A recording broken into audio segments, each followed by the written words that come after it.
ఇది కలికాలం అని పెద్దలు అంటుంటారు కదా, కానీ కల్తీ కాలం అనడం కరెక్ట్ అనుకుంటా. ఎక్కడ చూసినా కల్తీ వ్యవహారమే నడుస్తుంది. మరి ప్రతి దాంట్లో వాడేది కల్తీ సరుకులే.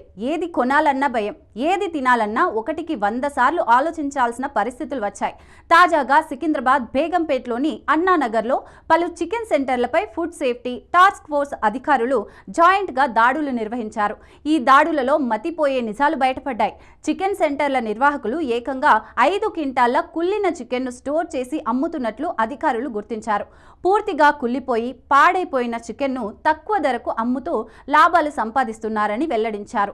ఎస్ఎస్ఎస్ రవితో పాటు పలు చికెన్ సెంటర్లలో కోల్డ్ స్టోరేజ్లో నిల్వ ఉంచిన 5 క్వింటాళ్ల చికెన్ను అధికారులు స్వాధీనం చేసుకున్నారు. 2-3 నెలల పాటు నిల్వ ఉంచిన చికెన్ను అతి తక్కువ ధరలకే సమీపంలోని లిక్కర్ షాపులు, బార్లకు విక్రయిస్తున్నట్లు అధికారులు గుర్తించారు. స్థానికుల ఫిర్యాదు మేరకు దాడులు నిర్వహించిన ఫుడ్ సేఫ్టీ టాస్క్ ఫోర్స్ అధికారులు పాడైపోయిన మాంసాన్ని గుర్తించి సీజ్ చేశారు. రాష్ట్రంలో ఇప్పటికే బర్డ్ ఫ్లూ భయాలున్న నేపథ్యంలో కుళ్ళిన చికెన్ విక్రయించి ప్రజారోగ్యాన్ని పాడు చేస్తున్న ఇలాంటి దుకాణాలపై కఠిన చర్యలు తీసుకోవాలని స్థానికులు కోరుతున్నారు.